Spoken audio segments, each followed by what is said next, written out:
So, hello.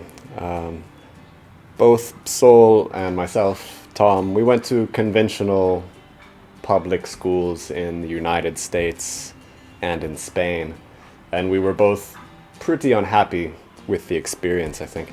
I used to fake sick all the time, stick a thermometer under hot water and show my mom I had a fever because I didn't want to go to school. I felt like I wasn't learning anything. I felt like it was wasting my time.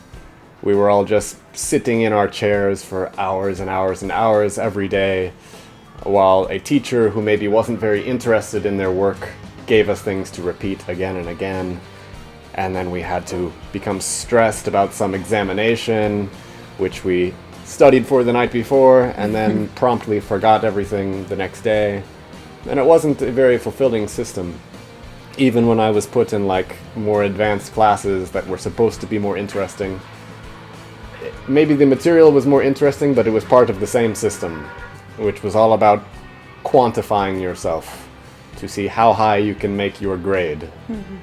And I think it's this addiction to quantification that we indoctrinate children into when they're young that then continues our whole lives when we're older. After you graduate, now you look for a new number to chase after, right? How much money can I earn? How big of a house can I have? It's all about quantification, numbers, numbers, numbers, and we lose the quality of our life. I don't know, do you have any reflections on your education? Well, in my case, I have always been a very nice student.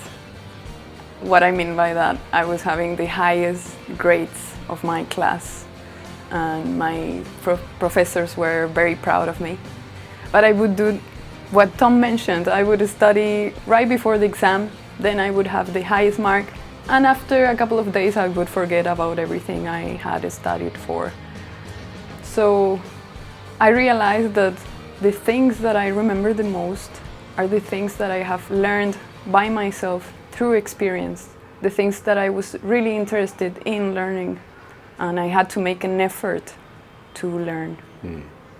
Yeah, we've been very inspired by what we've seen here at Asmakam, because here the philosophy is exactly what Sol is talking about. How can you teach yourself? How can you learn for yourself things that you are passionate and interested in without somebody pushing you, without somebody cracking a whip and giving demands?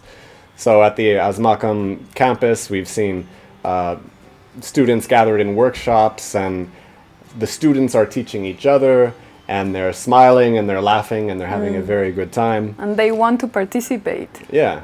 Yeah, they want to be part of it. It doesn't feel like study. It feels like people are just having fun. They're playing a game, but they're learning at the same time.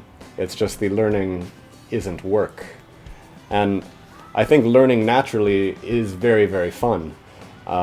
What happens in school is that we don't focus on the learning, we focus on the knowledge, the finished knowledge. So we give students a book in conventional schools that says, here is the knowledge, don't worry about how it was discovered, don't worry about the process that led to it. Just accept that gravity exists. Just accept that this is the way the scientific method works. Instead, we should be encouraging students to go through those individual steps that led to the discovery of gravity or the scientific method in the first place. And that's what's happening here at Asmakam, is they're encouraging students to figure things out for themselves, not just to repeat, but to understand. And also to understand that you don't need to only learn from your teachers. Anybody can be your teacher. Your brother, your sister, your friends. And you can learn a lot from them.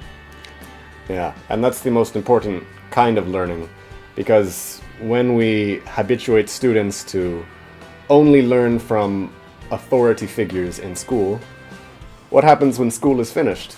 Suddenly people just stop learning. They don't have any inspiration. Instead, if you can train a person to learn from the entire world, to learn from themselves, to learn from their friends, then they will continue to learn their whole life. So I think that's what they want to do at Asmakam is not just create a high-scoring student who then has no inspiration in their life, but create a human being who has many passions, many interests, and will go on to live a very fulfilling life.